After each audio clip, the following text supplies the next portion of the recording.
إذاعة وئام المجتمعية، الإذاعة المجتمعية الأولى في شبوة عتق، تتفاعل مع مستمعيها بتقديم محتوى توعوي هادف، وتساهم في نشر مبادئ وقيم المجتمع السامية.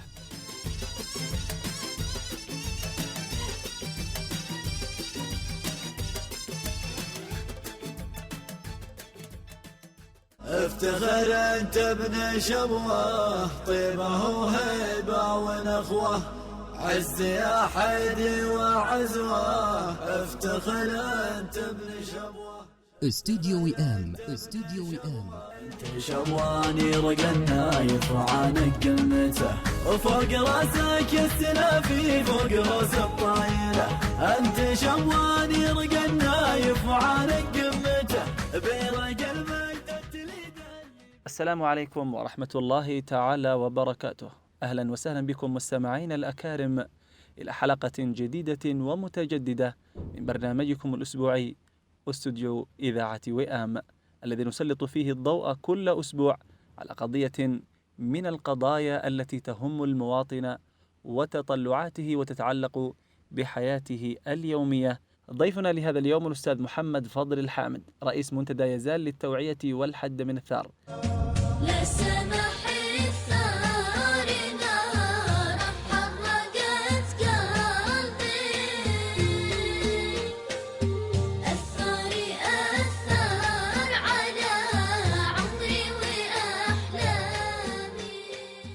لنناقش معه بعض المواضيع التي تتعلق بمبادراتهم عامة ومبادرة يوم بلاقات خاصة.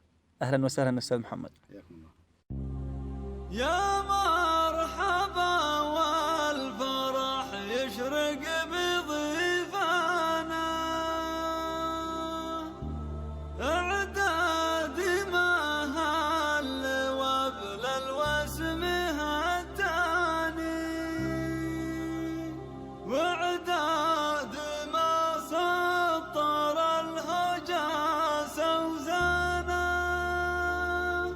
حيا الله ضيوفنا القصيمة عداني.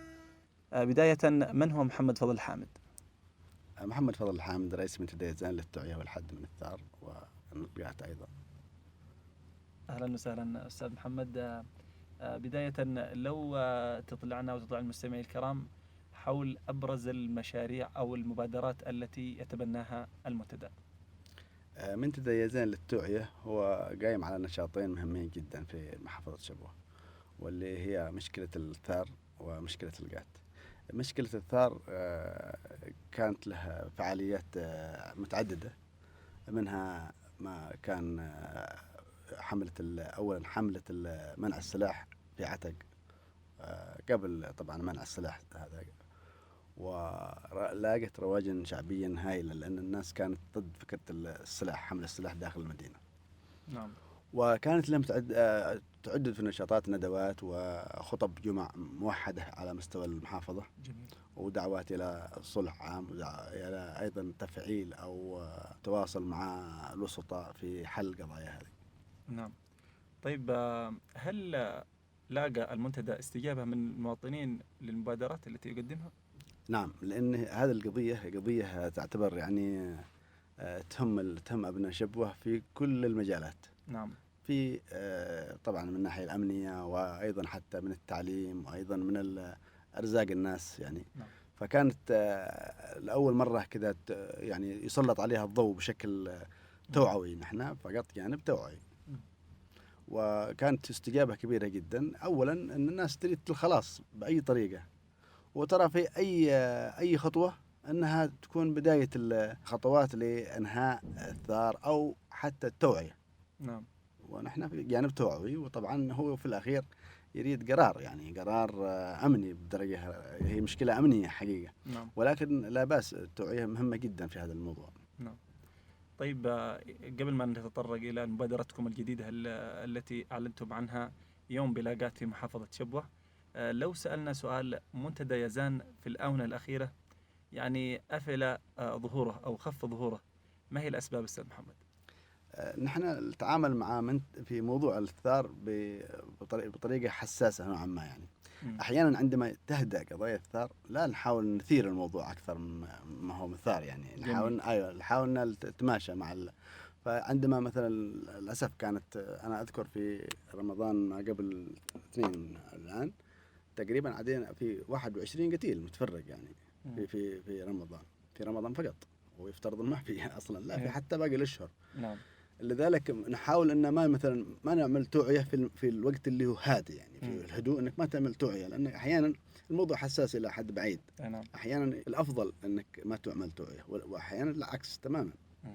وتوعيه تختلف احيانا من باب التوعيه انك تحاول تعرف بمن هم الناس الفاعلين في حل قضايا الثار. نعم. وبالتالي تسعى ان الناس يعني تتعرف بهم او ان هذا لهم، لانه في ناس خيرين فعلا يقومون بعمل اشخاص فاعلين في المجتمع جدا. نعم.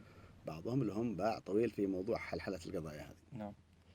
طيب، مبادرة رائعة بصراحة يعني، مبادرة الحد من الثار والتوعية من الثار.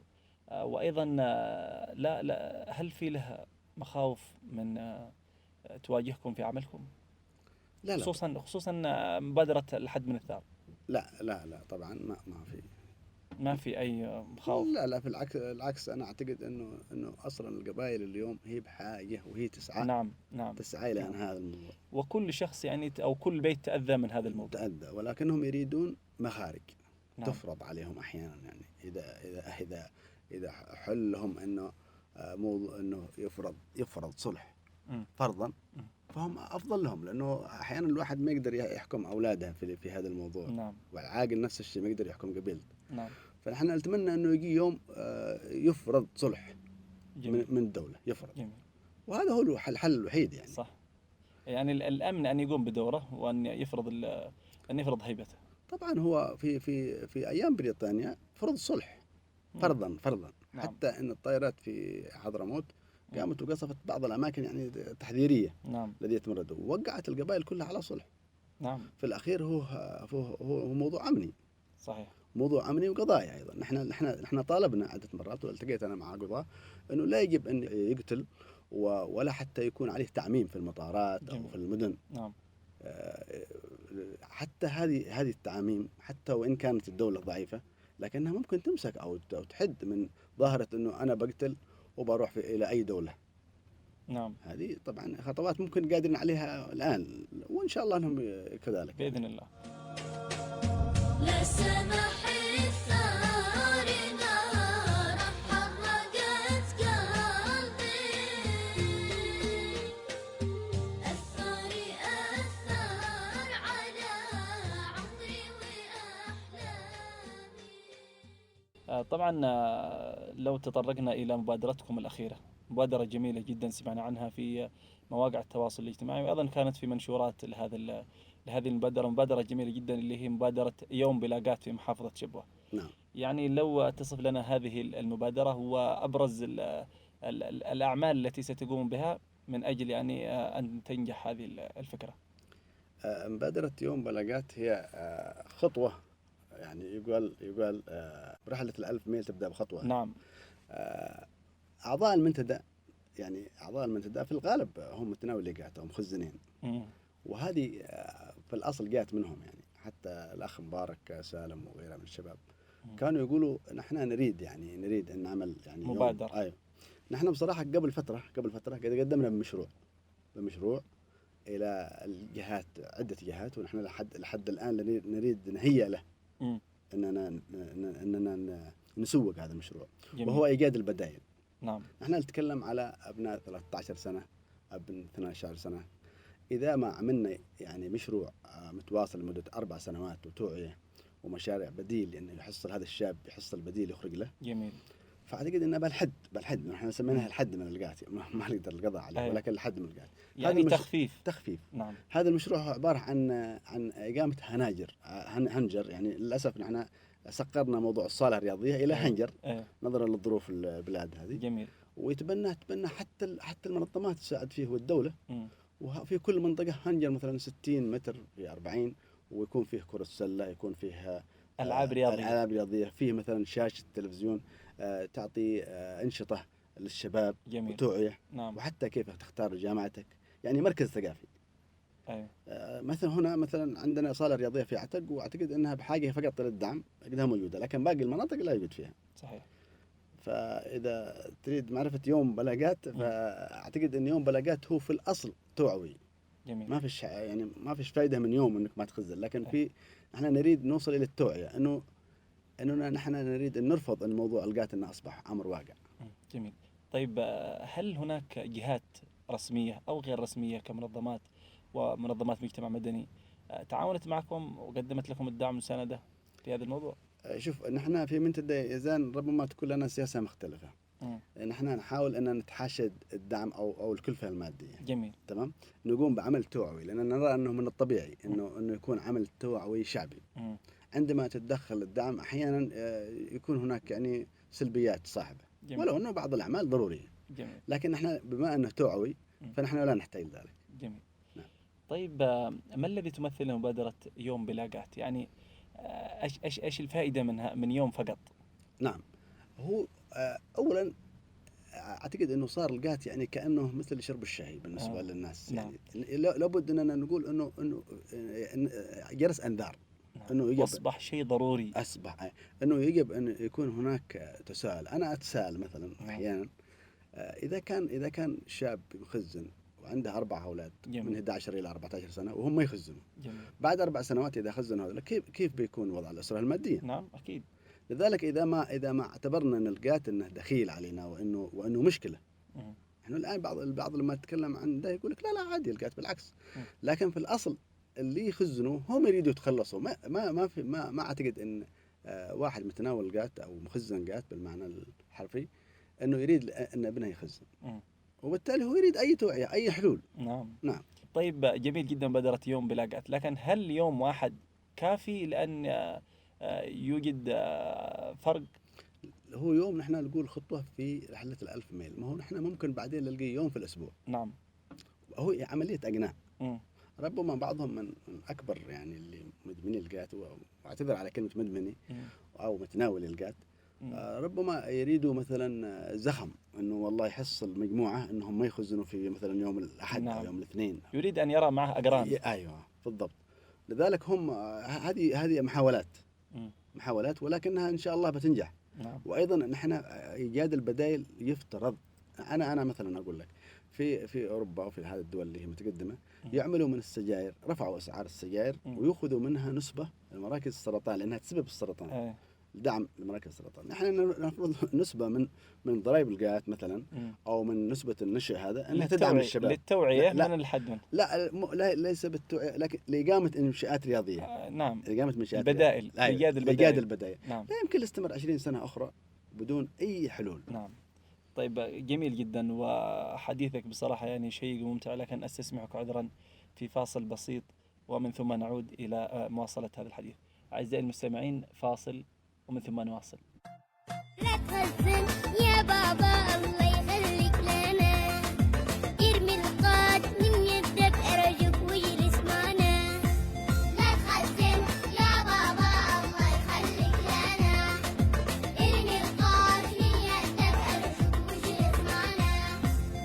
لا تخزن لا تخزن لا تخزن يا بابا اسمعنا. أهلا ومرحبا بكم أعزائي المستمعين مرة أخرى لمواصلة الحديث مع الأستاذ محمد الحامد حول مبادرتهم الأخيرة التي سمعنا بها يوم بلا قات في محافظة شبوة. أهلا وسهلا بكم مرة أخرى. سلام الله. حياكم الله. لو عدنا إلى الحديث وتطرقنا إلى المبادرة، ما هي أبرز أضرار القات على الفرد والمجتمع؟ أعتقد أنه هذا السؤال إجابته عند الجميع. نعم. ويلمسونه يعني. ولذلك أنا بصراحة أستغرب الدولة بشكل عام ما توضع استراتيجية. يا أخي أعطني استراتيجية للحد من القات حتى لو بعد 20 سنة. نعم. أعطني أمل يعني. نعم. بلا يمكن نعتبر الآن رهائن لدى هذه الآفة. لدى هذه الشجرة. نعم. أنت لو تحسب المشاكل المالية وما ينتج عنها من مشاكل اجتماعية. نعم. والطامة الكبرى اذا مثلا دارت يعني اقتصاد البلاد بشكل طبيعي، الساعات المهدره، الجلوس، وهذه انت في الدول الاخرى يحسب الراتب بالساعه. نعم. فانت شوف حجم الساعات اللي تهدر الان وحجم، لكن احنا نتكلم في المرحله الحاليه على حجم الخسائر الفادحه، ونحن ننوي نعطي ارقام. جميل. ارقام واقعيه للخسائر الماديه التي تتعرض لها المديريات في محافظه شبوه بشكل عام، اليوميه والشهريه، لان لغه الارقام هي تعطي وقع اخر.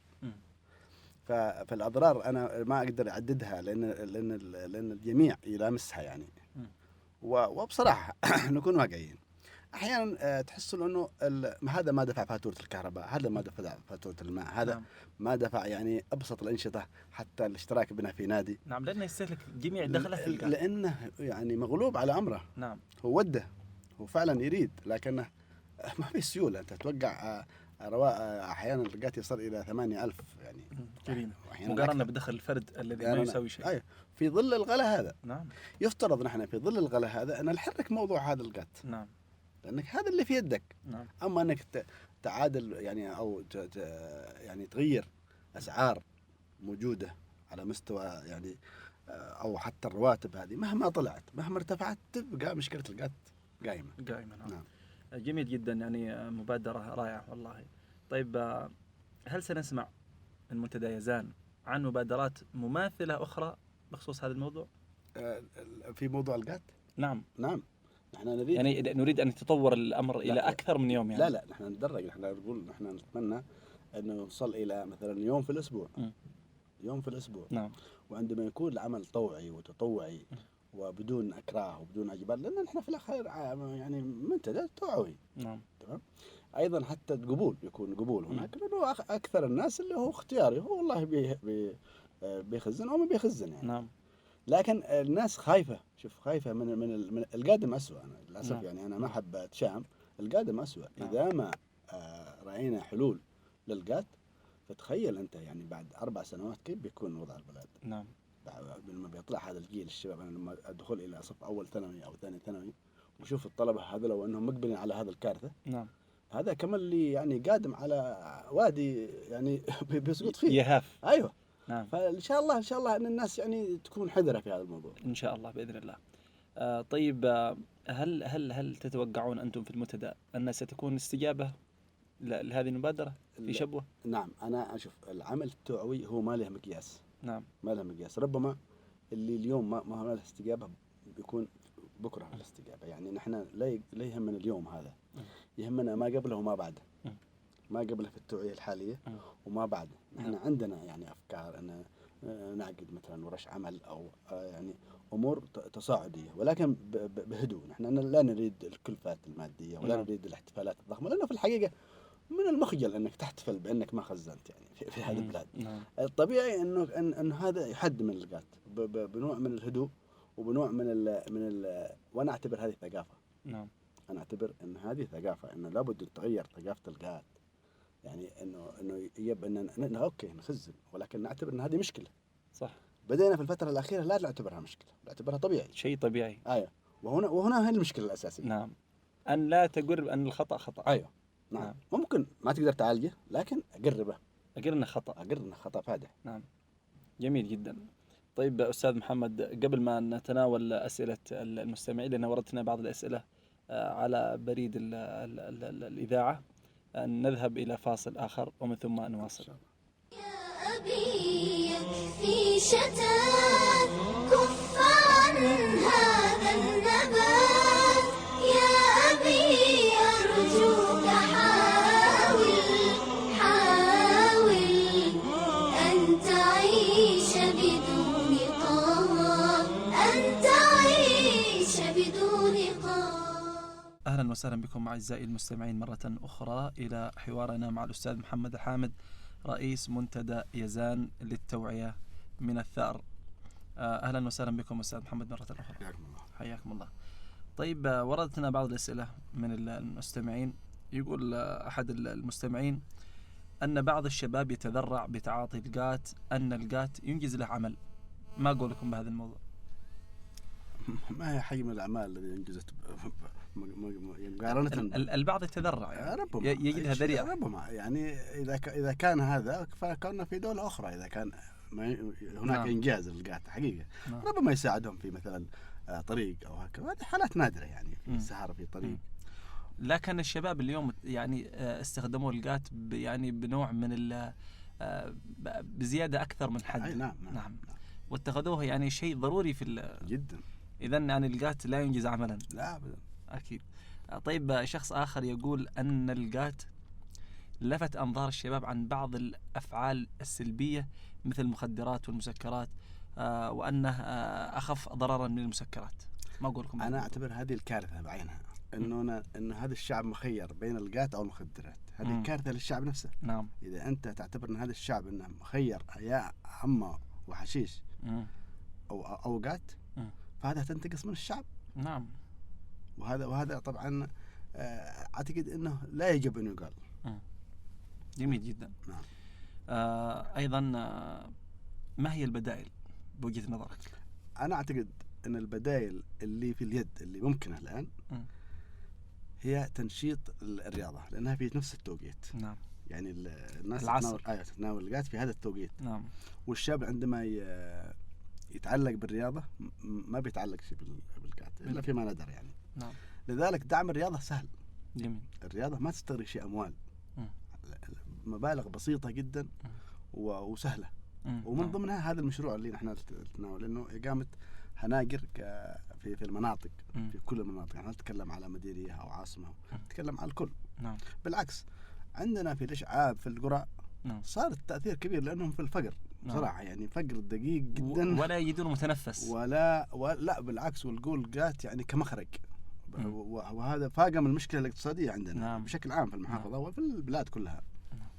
جميل جدا. طيب يا ريت لو نرى مثلا مبادرات في الرياضة، مبادرات في البدائل. يعني نحن طبعا عملنا يعني عدة مرات، إن حتى إن مرة كنا دائما ننادي إنه القات أو الرياضة، إنك خير الأب بين إنك تدعم ابنك أنت يا يخزن يا يلعب كرة. نعم. يعني أنت لو بتشتري له ملابس رياضية وبتشتري له هذه، بتشتري له في السنة مرة. لكن أفرض إنه خزن، أنت كم بتشتري له في اليوم؟ نحن أيضا تقدمنا. شوف أنا حاولت مع شركات توزيع الدفاتر هذه، إنه يا أخي في الصفحة الأخيرة لما تعطي معلومات، يا أخي لا تعطيني على جزر الكاريبي. ما أعتقد إن حد بيسافر هناك. نعم. سياحة. ها؟ نعم. أعطني على واقعي. أعطني مشاكل القات، أعطني حول الثار، أعطني الحاجات الأساسية اللي أنا يعني التدخين، الأشياء السلبية. الأشياء السلبية. نعم. ركز عليها. نعم. وهذه في هذه توعية يعني. جميل جدا. طيب أستاذ محمد، بعض الشباب يسأل وبعض المستمعين يسألون يقولون هل لديكم خطة في المنتدى أسبوعية أو شهرية لتنفيذ مثل هذه المبادرات؟ نعم، نحن نريد أن يكون العمل تصاعدي. نعم. تمام. ولكن يأخذ وقته لأنه تعرف الموضوع كبير. فنحن نأمل أنه هناك تكون ندوات أو ورش عمل. أيضا نأمل أنه نتمكن من إيجاد يوم في الأسبوع.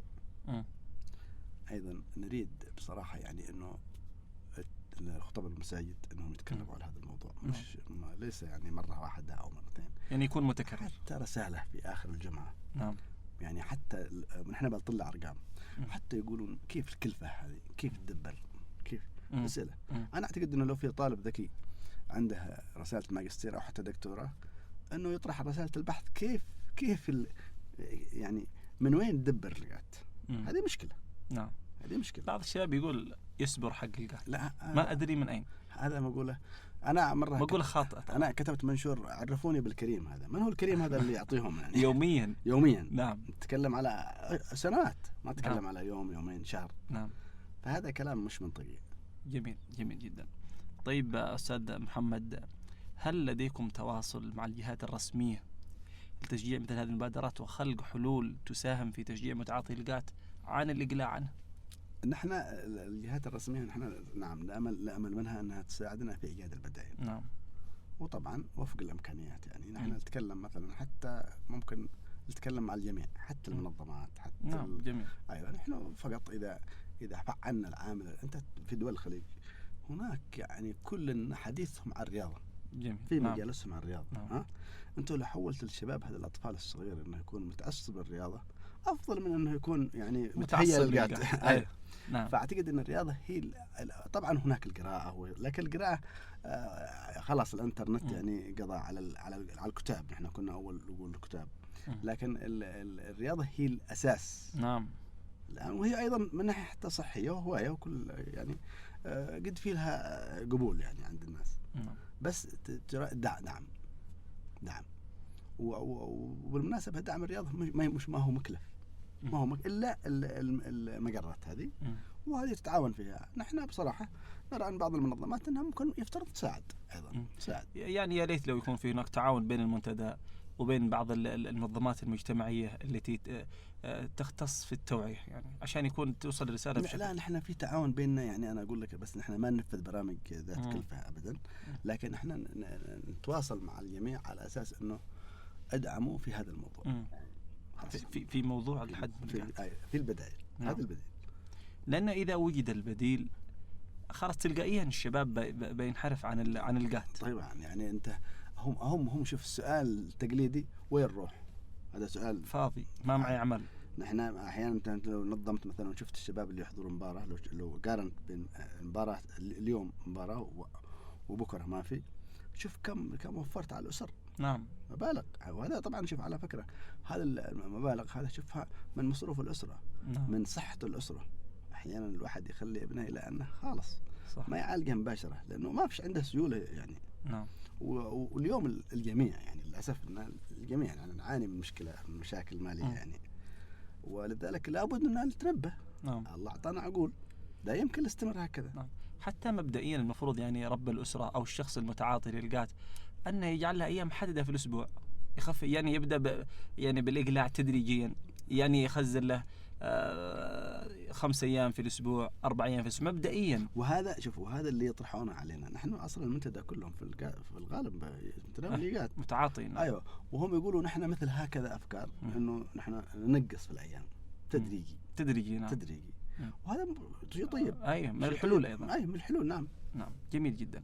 طيب أستاذ محمد، قبل أن نختم هذا اللقاء الممتع والشيق معك، رسالة توجهها متعاطي القات. والله الرسالة مباشرة أنا أوجه له رسالة إنه فكر في ابنك، في مستقبل أبنائك هؤلاء الصاعدين. لا نعم. تفكر في نفسك، حارب القات أنت مشان أولادك. نعم. لأن الابن إذا رآك اليوم غدا لا يمكن أي مخزن إنه فرحان إن ابنه بيطلع يخزن قات. نعم. فلذلك لازم هو يهتم، هو نفسه المفروض إنهم هم أكثر ناس يبدون بالتوعية، هم أكثر ناس المفروض يكونوا يرفضوا القات. نعم جميل جدا. إذن شكرا جزيلا أستاذ محمد على رحابة صدرك وحوارك الممتع الذي أتحفتنا به وأتحفت أعزائنا المستمعين، وإن شاء الله لنا لقاء آخر وفي مبادرات أخرى إن شاء الله. بإذن الله. أعزائي المستمعين أشكركم على طيب الاستماع، إلى أن ألتقيكم في حلقة جديدة إن شاء الله من برنامجكم الأسبوعي واستوديو إذاعة وئام. أحييكم أنا عوض عتش مقدم البرنامج، ومهندس الصوت الأستاذ مبارك حمران. نستودعكم الله. افتخر انت ابن شبوه، طيبه وهيبه ونخوه، عز يا حيدي وعزوه، افتخر انت ابن شبوه. استوديو وئام. انت شبواني رقى النايف وعانق كلمته، وفوق راسك السلافي فوق راس الطايله، انت شبواني رقى النايف وعانق كلمته برقى المجد.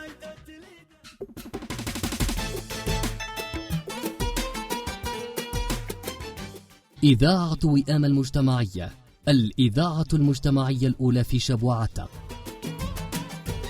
تتفاعل مع مستمعيها بتقديم محتوى توعوي هادف، وتساهم في نشر مبادئ وقيم المجتمع السامية.